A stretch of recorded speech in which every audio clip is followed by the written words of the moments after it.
Assalamualaikum warahmatullahi wabarakatuh. Ketemu lagi dengan Bu Maaf Tuha.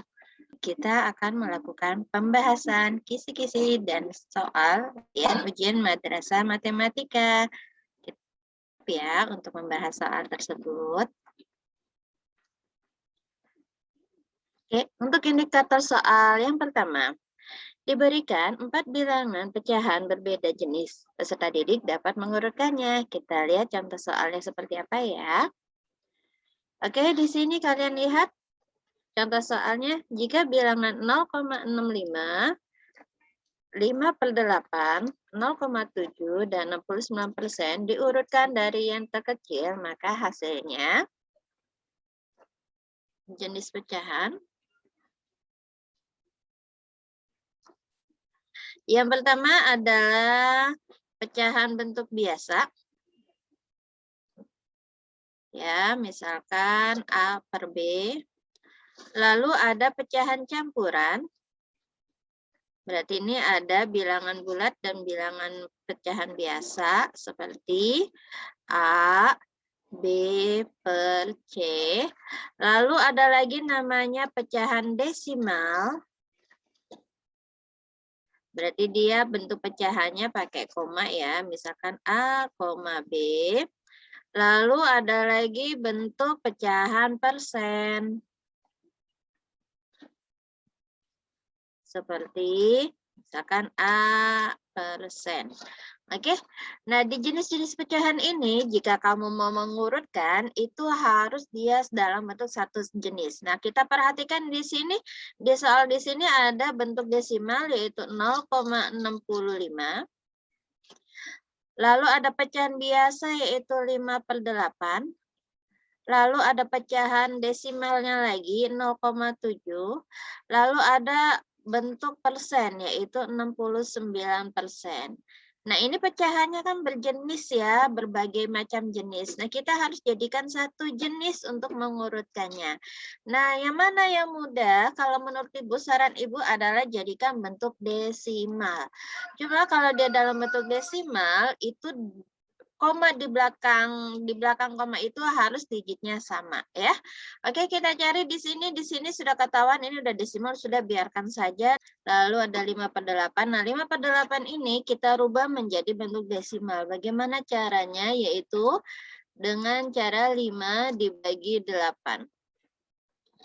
8 kan nggak bisa ya, berarti kita tambahkan 0 nih jadi 50, berarti di atas ini jadi 0, Oke, 50 bagi 8 itu hasilnya 6. 6 kali 8 itu hasilnya 48. Dikurang. Ini 50 dikurangin 48 itu berarti sisanya 2. 2 bagi 8 ternyata nggak bisa lagi. Berarti tambah 0. Nah, kan kita tambah 0 ini nggak usah ditambahin lagi ya. 20 bagi 8 itu nilainya 2. 2 kali 8 itu 16. Kita kurangin lagi. 20 dikurangin 16 itu nilainya 4. 40 dikurangin dibagi 8 itu hasilnya 5. 5 dikali 8 itu 40.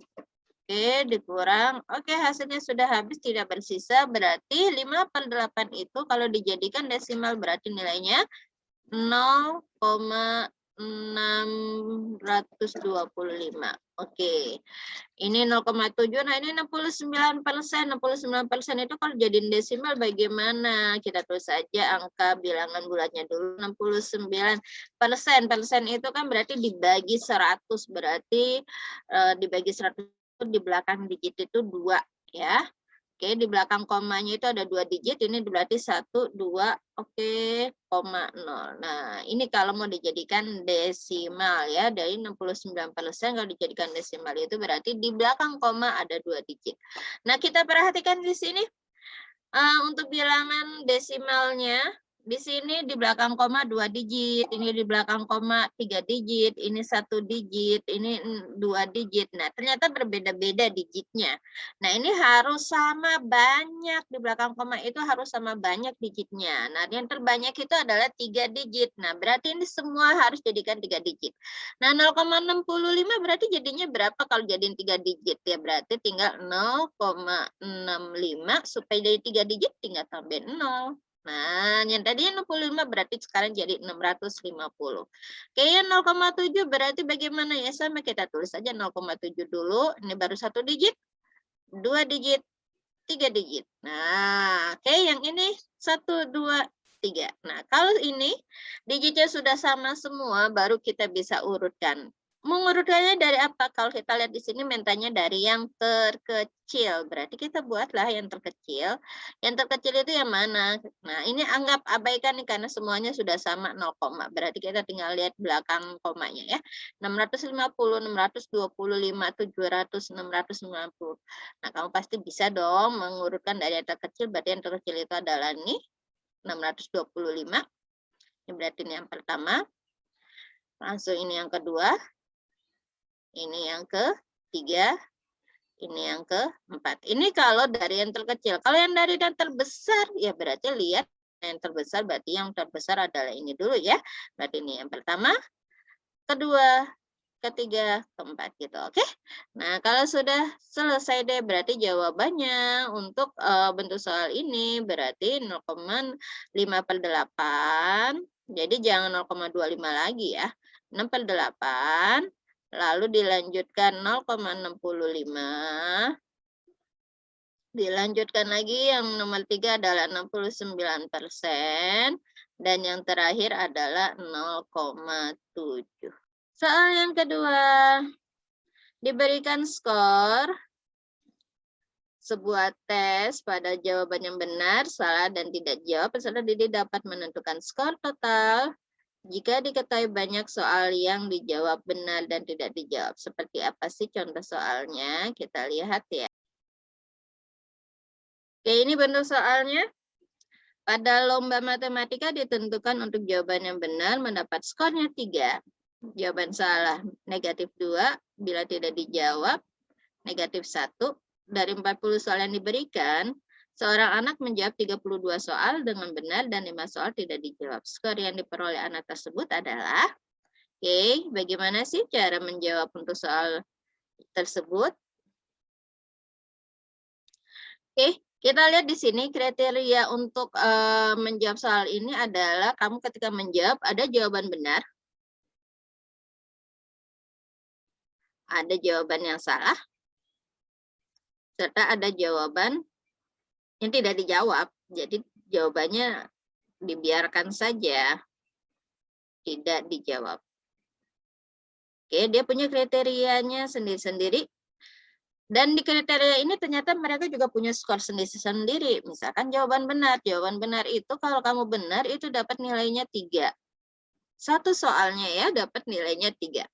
Lalu yang salah ternyata dikurangi dengan 2 setiap soal ya. Oke, setiap soalnya berarti dikurangi 2, sedangkan kalau tidak dijawab itu setiap soalnya dikurangin 1.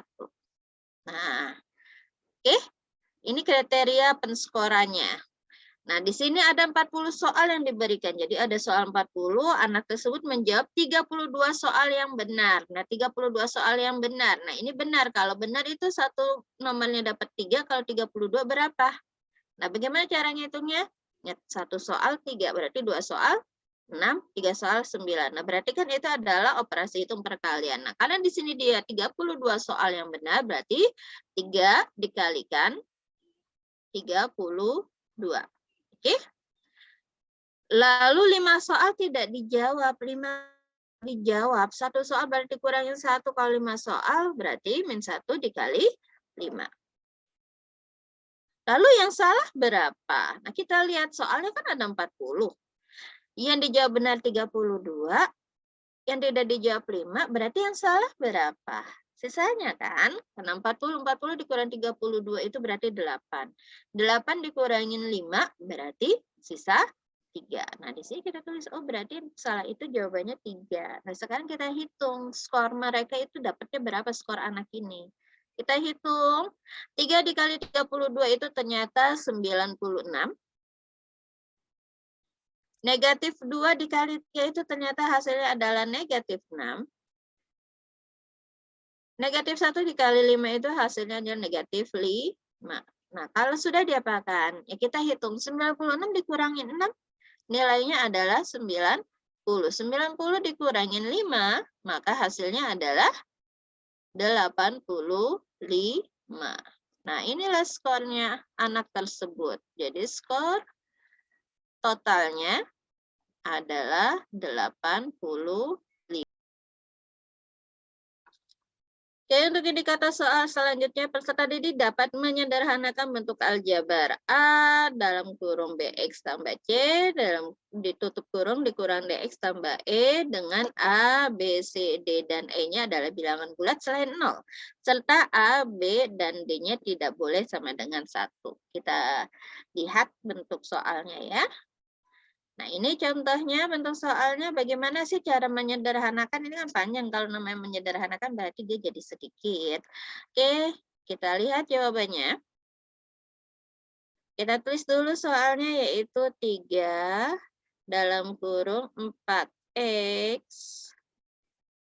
dikurangin 5 dikurangin 8X ditambah 2. Oke, diperhatikan di sini.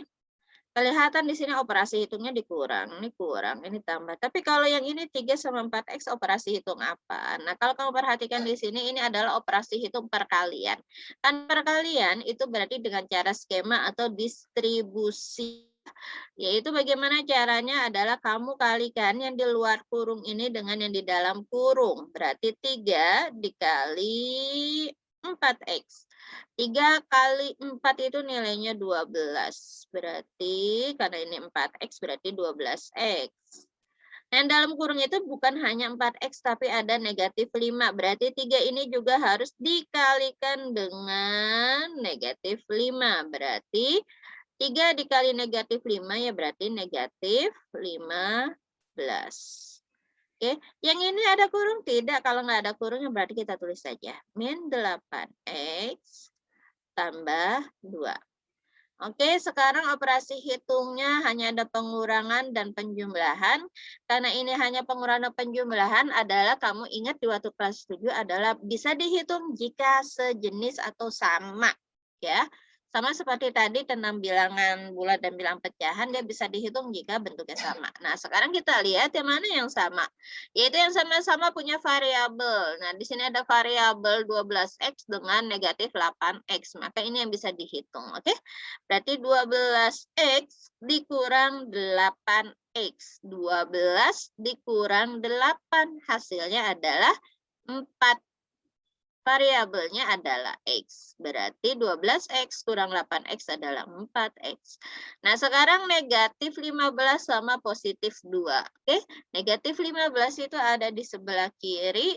Positif 2 berarti bergeser ke kanan. Ya, karena positif berarti negatif 15 digeser ke kanannya 2 berarti dia berhenti di negatif 13. Oke, ini selesai jawaban untuk indikator. Oke, indikator soal selanjutnya, diketahui sebuah peta memiliki skalanya A banding B. Jika pada peta jarak buah kota adalah P cm, peserta didik dapat menentukan jarak sebenarnya dua kota tersebut. Oke, kini sudah diketahui. Bentuk soalnya seperti apa? Nah, ini silakan. Pada sebuah peta tertulis skala 1 banding 2400. Oke, jika jarak A ke kota B pada peta adalah 5 cm, maka jarak sebenarnya dua kota tersebut adalah berapa? Oke, kita lihat jawabannya. Oke, di sini kita sudah diketahui skalanya. Skalanya itu adalah 1 banding 2400. Apa sih ini maksudnya? 1 banding 2400 itu berarti 1 cm. Pada peta, ya, pada peta itu sama saja 2400 cm jarak sebenarnya. Jarak sebenarnya. Oke. Jadi 1 itu nilainya 2400. Ya, anggap ini 2400 ya, ini nolnya disimpan dulu ya. Berarti kalau 2 cm 1 aja 2400, berarti kalau 2 berarti dapatkan dikali ya. Kalau 3, kalau 4 Kalau 5, nah berarti kamu bisa bayangin dong, kalau 1 cm aja 2.400, berarti kalau 5 cm itu berapa? Nah, tadi diingat, tadi satu aja nilainya 2.400. Sama aja kalau kamu lagi belanja deh, beli satu pensil 2.400, kalau beli 5 pensil berarti bagaimana? Nah, kan berarti sama saja. Berarti untuk jarak sebenarnya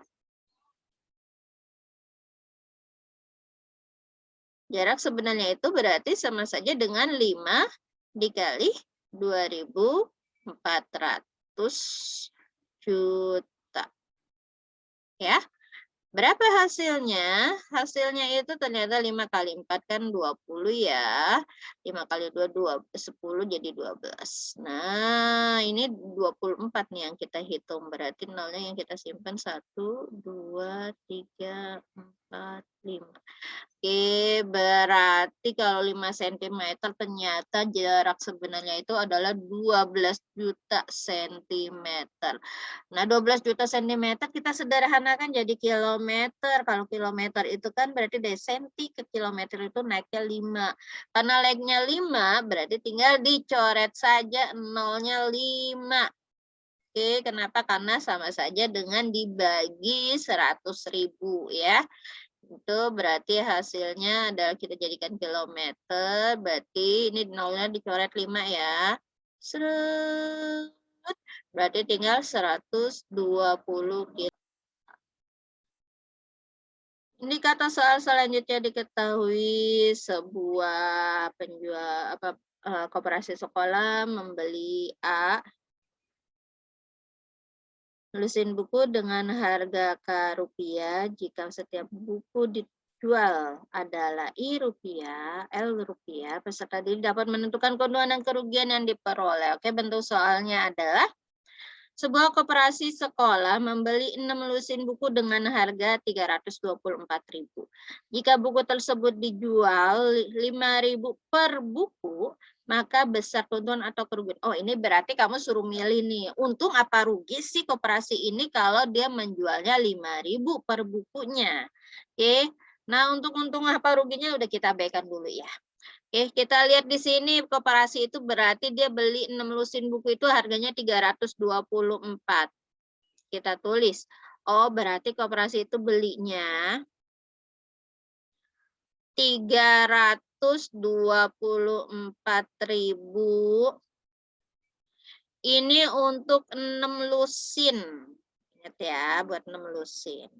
Sedangkan dijualnya adalah 5.000. Ini buat berapa? Buat satu buku. Apakah ini udah setara? Yang satu satunya satu buku. Setara nggak? Oke, ternyata nggak setara kan? Karena nggak setara, berarti kita harus jadikan setara. Gimana jadi setara? Boleh yang satu buku ini jadikan 6 lusin, atau yang 6 lusin ini dijadikan satu buku. Bebas, terserah kamu. Kalau menurut Ibu, untuk soal tersebut sepertinya lebih seru dijadikan lusin ya. Oke, satu buku 6 lusin. Berarti kalau satu lusin itu isinya berapa sih? Oke, kita lihat ya. Satu lusin itu ternyata isinya adalah 12 buku. Oke, berarti kita hitung dulu nih jualnya. Berarti kalau kita beli satu lusin, kalau satu buku 5.000, kalau satu lusin berarti 12 buku, berarti dikali 5.000.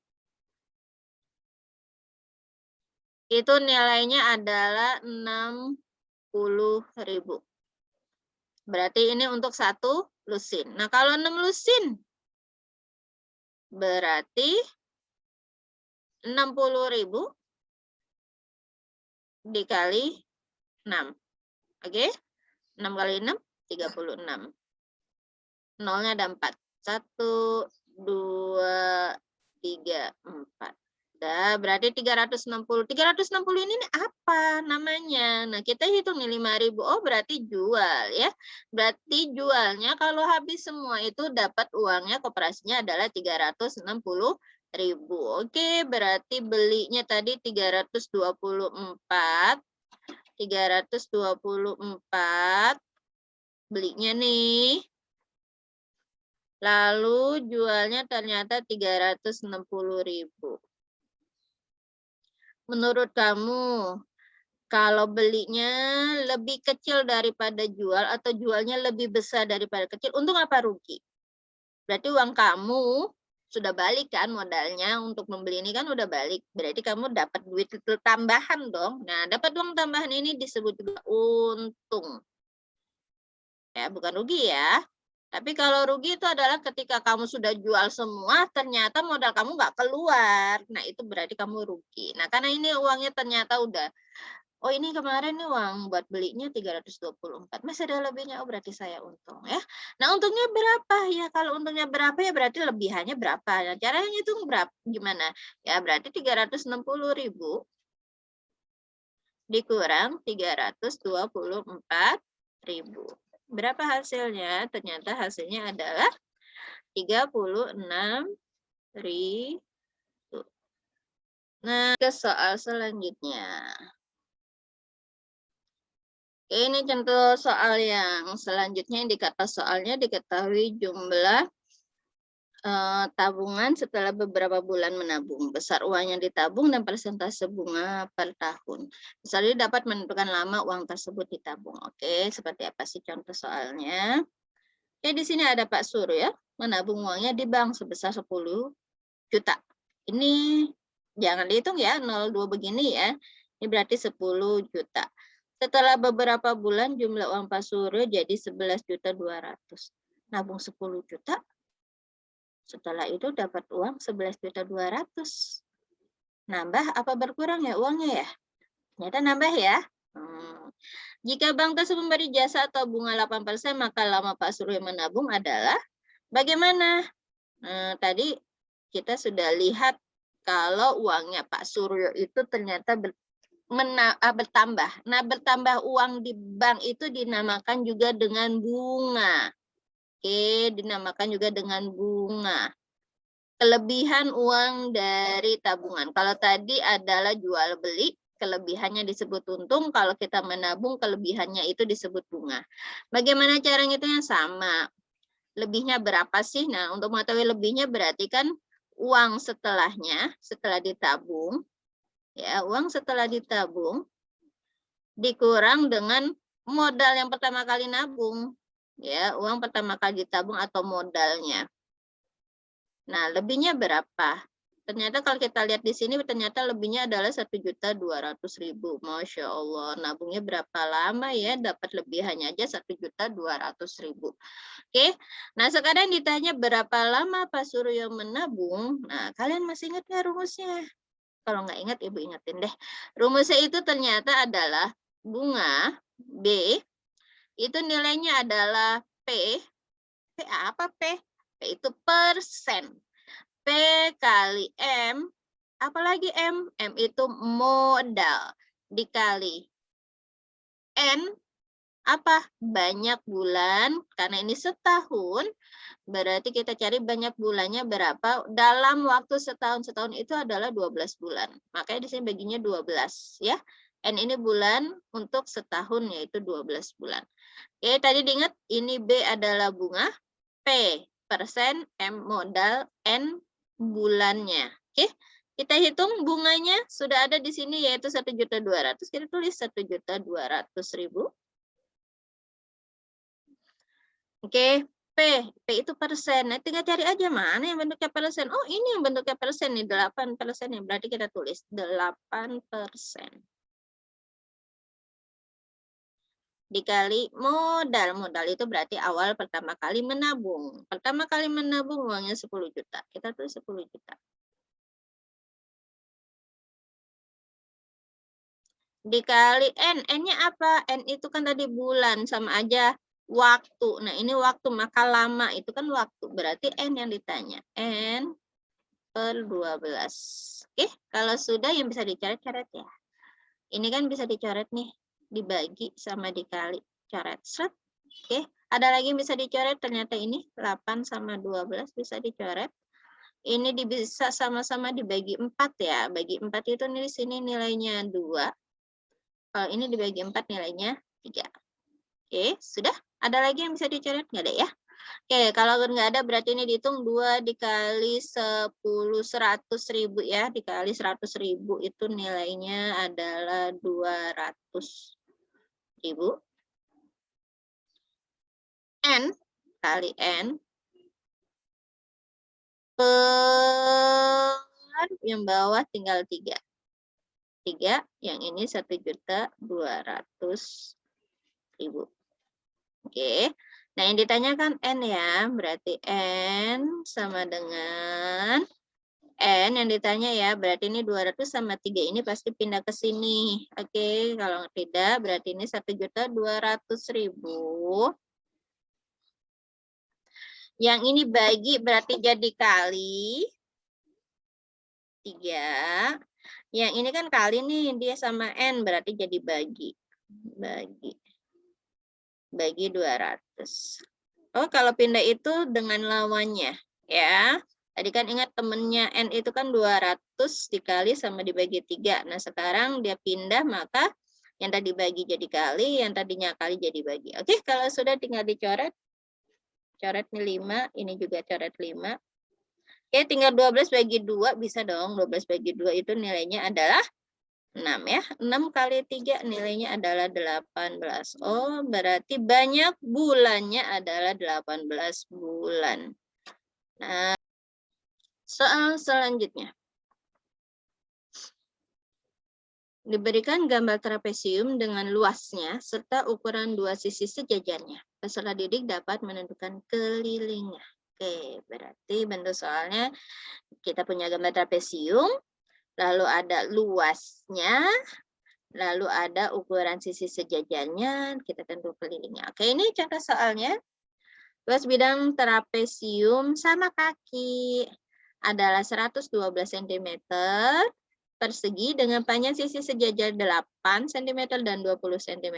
Keliling bidang dadang tersebut adalah, oke, kita buat dulu ya. Trapesium sama kaki. Trapesium sama kaki. Berarti trapesium itu berarti bentuknya kayak atap rumah. Ya. Ini garis sejajar dengan ini. Ini garis sejajar, ini namanya. Oke, ini garis sejajar. Ini sama kaki, ini kakinya sama. Nah, anggap aja sama ya, walaupun di gambarnya agak beda. Oke, kalau sudah luasnya, ini berarti luasnya itu 112, panjang sisi sejajar 8 dan 20. Oh, 8 sama 20 ini sejajar tadi yang Ibu bilang. Berarti 8 di sini, 20 di sini. Yang ditanya keliling. Nah, kelilingnya berarti anggap ini lapangannya seperti ini.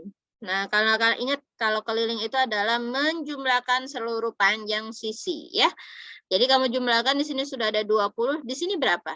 Wah, ternyata nggak ada. Di sini 8, di sini berapa? Nggak ada juga. Berarti kita akan mencari kakinya ini ya, ukuran panjang kakinya. Bagaimana cara nyarinya? Sini diinformasikan juga adalah luas trapesium. Ingat nggak apa rumus luas trapesium? Luas trapesium itu ternyata rumusnya adalah atas tambah bawah kali tinggi bagi 2. Nah, ini adalah rumus trapesium. Tolong diingat ya. Atas tambah bawah kali tinggi bagi 2. Oke? Atas sama bawah yang mana ya? Ini yang sejajar. Berarti luasnya udah ada juga kan? 112 ya, berarti luas ini, L ini kita ganti dengan 112. Atasnya 8. Ditambah bawahnya 20. Kali tingginya nggak ada. Mana tingginya sih? Tingginya ini yang disebut tinggi. Nggak mungkin kamu diukur tinggi, kamunya miring berdirinya, nggak mungkin ya. Nah, karena memang disuruh ukur tinggimu, ya berarti kamu harus tegak seperti ini. Ini berarti tingginya yang nggak ada. Dibagi 2. Oke, 8 tambah 20 kan bisa dihitung ya. 8 tambah 20 itu 28. Oke, berarti 112 sama dengan 28 dikali tinggi bagi 2. Nah, ini kan bisa dihitung nih. 2 sama 28 bisa dihitung hasilnya adalah 14. Berarti 112 sama dengan 14 dikali tinggi. Maka tingginya adalah 112 dibagi 14. Berapakah? Ternyata hasilnya adalah 8 cm. Oke, sudah ketemu tinggi. Langsung fungsinya buat apa ya? Kita taruh aja sini tingginya 8. Nah, menurut kamu ada fungsinya enggak? Pasti ada lah, nggak mungkin nggak ada. Fungsinya apa? Ya fungsinya nanti kita mencari nih miringnya, karena yang ditanya tadi apa? Keliling. Keliling itu berarti kan tadi udah A, B udah dapet ya. Berarti A tambah B tambah kaki tambah kaki. Berarti ada 2 kaki. K kecil ya, beda ini kan keliling, yang ini kaki. Oke. Kalau kita masukkan A-nya kan udah nih 8 tambah 20 tambah 2 kali kakinya berapa? Kakinya belum ada, maka kita hitung nih kakinya berapa. Ini udah ada 8. Kira-kira menurut kamu pakainya apa? Nah, kamu lihat di sini. Nah, ini bentuknya apa? Segitiga siku. Oke, ini segitiga siku-siku nih. Kalau kamu hubungkan ini sini, sini. Tuh, segitiga siku-siku, pertanyaannya adalah ini 8, ini berapa? Nah, supaya kita tahu, berarti ini kita juga buat juga nih. Oke, berarti ini ada ukurannya 8, ini juga bisa jadi 8. 8 berarti 20 diambil 8, nilainya adalah 12. Jadi 20 dikurangin 8 dulu ya, hasilnya 12. Nah, 12 itu buat 1, 2.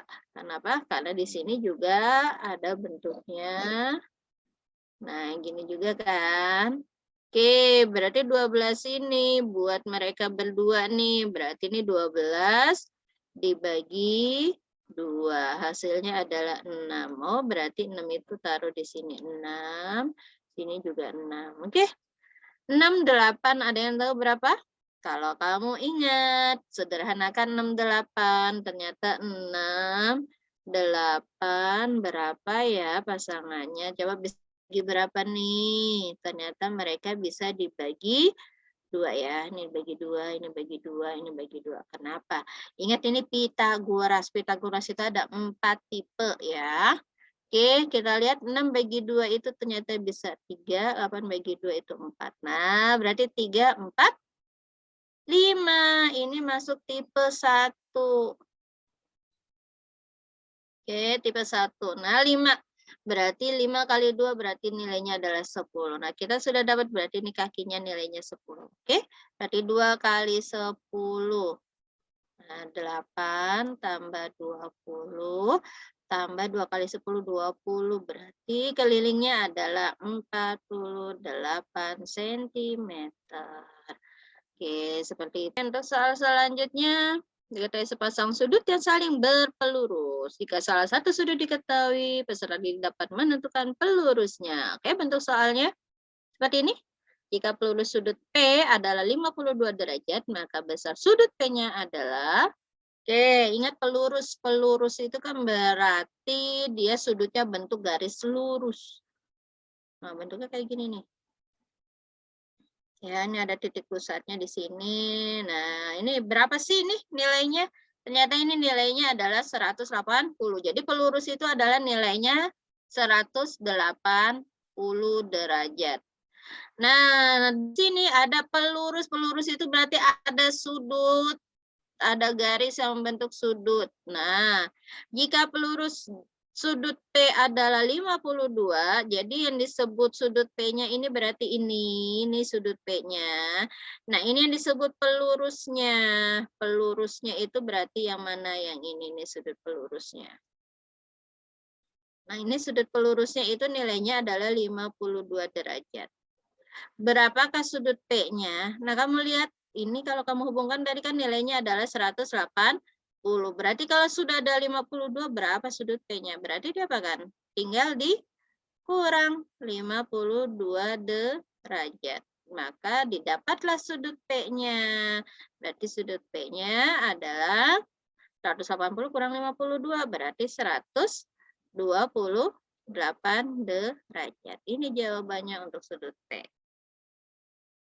Oke, diberikan 4 gambar, pola bilangan peserta dapat menentukan suku ke N pada barisan aritmatika. Oh, sudah dikasih tahu nih barisan aritmatikanya. Seperti apa contohnya? Nah, ini ada polanya. Kan disuruh di sini ada 4 gambar bilangan nih, ada 4 gambar bilangan. Yang ditanya adalah banyak segi ke-6 pada pola ke-15 adalah. Oke, gimana sih cara jawabnya? Oke, kita lihat di sini ada polanya. Kita lihat ini berarti disebut juga yang pertama nih. Ini adalah yang pertama, ini kedua, ketiga, keempat. Oke. Nih, kamu bisa dengan 2 cara. Yang pertama dengan cara manual, atau yang kedua adalah dengan rumus ya. Bagaimana sih cara manual? Oke, cara manual itu berarti kamu susun terus ya. Misalnya gini, 2, itu yang pertama, 4, 6, 8, ini baru keempat ya. Kelimanya apa, keenam apa, ketujuh apa, ke-8 apa, ke-9 apa, sampai ke-15. Terakhir ini berarti nilainya berapa? Kamu lihat 2, 4, 6, 8 berarti di sini 10, pintar, 12, 14, terus sampai yang ke-15, maka itulah jawabannya. Itu kalau manual. Tapi bagaimana kalau menggunakan rumus? Karena kita diinformasikan di sini ada barisan aritmatika, berarti kan ini mempunyai pola yang sama, yaitu ditambah 2. Ke sini tambah 2. Ya. Nah, tambah 2 ini disebut juga dengan beda. Beda itu adalah suku kedua dikurangin suku pertama. U itu artinya suku. Berarti suku keduanya 4, dikurangin suku pertamanya adalah 2. Berarti jawabannya adalah 2. Ya, benar kan? Plus 2. Oke, ini juga plus 2. Sekarang rumusnya adalah yang ditanya pola ke-15, berarti itu sama saja dengan ditanya suku ke-15. Suku ke-15, rumusnya itu adalah A. Ya, kalau rumus suku N, UN, nah N ini bisa diganti-ganti tinggal yang keberapa. Itu rumusnya adalah A, yang pertama, ditambah N, yang tadi suku keberapanya, dikurang 1, dikali B. Ya, anib. Nah, gitu kalau anak dulu bilangnya. Jadi UN itu rumusnya A tambah N kurang 1 kali B. Nah, berarti suku ke-15, suku pertamanya adalah 2. Ditambah N-nya, ya ini N 15 dikurang 1 kali B. B-nya mana ini B? 2. Oke. Jangan dihitung dulu ini ya. Yang dihitung kan ada perkalian. Berarti perkalian dulu yang kita hitung. Berarti 2 ditambah 15 kurang 1 itu kan 14. Dikali 2. 14 kali 2. Jadi jangan dihitung 2 tambah 14 ya. Ingat kalau ada perkalian dan penyebelahan, hitung dulu perkaliannya. 14 kali 2. 28. Maka baru dihitung, udah nggak ada apa-apa. Nggak ada perkalian lagi, berarti tinggal dihitung 2 tambah 28. 2 tambah 28 itu nilainya adalah 30. Nah, ini oke, udah ada gambar-gambar. Apa ini maksudnya gambar-gambar? Oke, di sini ada indikator soal, diberikan gambar diagram panah. Ini diagram panah, ada 4 jenis diagram panah yang Ibu buat. Kamu menentukan aturan relasinya. Nah, contoh soalnya kayak gini deh. Aturan relasi yang digambarkan dengan diagram panah di bawah ini adalah yang mana, ini langsung Ibu buatkan. Ini jawabannya adalah kurang dari. Nah, kurang dari itulah yang disebut juga dengan aturan pada relasi. Ya, kenapa kok bisa jawabannya kurang dari? Kamu lihat deh, di sini ada angka 2. Dia panahnya ketiga, 4, 5, 7. Sedangkan yang 5, dia nggak ketiga, 4, ke-5. Tapi langsung ke 7. Begitu juga yang 6. Ya, kenapa? Karena ternyata di sini kalau kita lihat, 3 kurang dari 3 berapa? Kurang dari 3 kan itu berarti 2, 1, dan seterusnya. Kurang dari 4 itu berapa? 3, 2, 1, dan seterusnya. Kurang dari 5 itu berapa? Yang kurang dari 5 itu kan berarti 4, 3, 2, 1, dan seterusnya. Yang kurang dari 7, 6, 5, 4, 3, dan seterusnya. Nah, kalau kamu perhatikan di sini, berarti kan kamu lihat, ini 2. Oh, berarti benar 3 ke 2. 4, benar ada 2 juga. Di 5 ada 2 juga. Ya kan? Di 6 ada nggak 2-nya juga? Ada. Kalau kamu lanjutin 6, 5, 4, 3, 2. Nah, makanya di 7 juga ada 2. Sedangkan di 5, ya kenapa cuma ada di 7 saja? Karena kita lihat di sini, ada nggak angka 5-nya? Nggak ada kan? Sini nggak ada, yang ada cuma di sini. Maka panahnya ini. Ya, maka itulah yang disebut aturan kurang dari. Bagaimana untuk yang di bawah ini? Ini ada pilihannya A, B, C, D ya, yaitu A lebih dari, B kurang dari, C setengah dari, D kurang dari. Nah, tinggal kamu lihat. Kalau kamu mau jawab A lebih dari 0 adalah 1 gitu kan, 2. Oke. Ternyata di sini 1 nggak ada panahnya. Berarti bukan A pilihannya, berarti jangan dipilih. Kan gitu ya, ini jangan dipilih. Kita coba lagi dengan pilihan yang B, kurang dari 0. Kurang dari 0 itu kan berarti negatif 1, negatif 2. Nah, ini nggak ada juga, berarti jangan dipilih. Kan gitu, oke? Jangan dipilih juga. Kita lanjut lagi. Setengah dari. Oh, 0 nggak ada pilihannya, ngapain kamu pilih nih ya? Kita pilih ke sini deh. Setengah dari 2. 2 itu setengah dari. 2 setengah dari. Oke, kita lihat 2 setengah dari. 2 berarti setengah dari. 2 dibagi setengah ya. 2 dikali setengah, karena kan metodenya setengah. Setengah. 2 dikali setengah berapa? Seret-seret. 1. Ya kan? 4 kali setengah. 4 kali setengah. Hasilnya 2. 6 kali setengah. Hasilnya 3. Benar nggak ini panahnya ke 1? Oh iya. Ini panahnya kedua? Oh iya.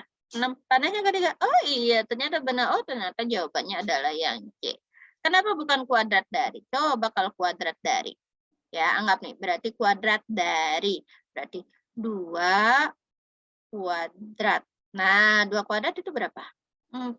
Ternyata 2-nya nggak ke 4 tuh. Maka jawabannya D juga salah. Jadi untuk mencari aturan relasi itu kamu gunakan optionnya. Dilihat optionnya, habis itu kamu coret-coret di bagian belakangnya, benar nggak panahnya mengarah. Oke, kita coba deh, kita latihan lagi dengan yang di samping sini. Ada pilihan A, B, C, D. Ya, A, B, C, D. Akar pangkat 3 dari. Akar pangkat 3 dari. Coba kita mulai akar. Kita mulai yang A. Akar pangkat 3 dari 1. Ya, 1 ya. Akar pangkat 3 dari 2. Ada nggak akar 2? 3 ya, pangkat 3. Pangkat 3. Ada nggak? Nggak ada kan? Akar pangkat 3 dari 3. Enggak ada. Nah, berarti bukan ini jawabannya. Oke? Berarti A salah. Salah. Kita lanjut yang ke B. Pangkat 3 dari pangkat 3. Berarti 1 pangkat 3. 1 pangkat 3. 1 kali 1 kali 1, 1. 2 pangkat 3. 2 kali 2 kali 2, 2 kali 2, 4. 4 kali 2, 8. 3 pangkat 3, berarti 3 kali 3, 9. Kali 3 lagi adalah 27. Oke, ternyata sama. Maka pilihannya berarti yang B.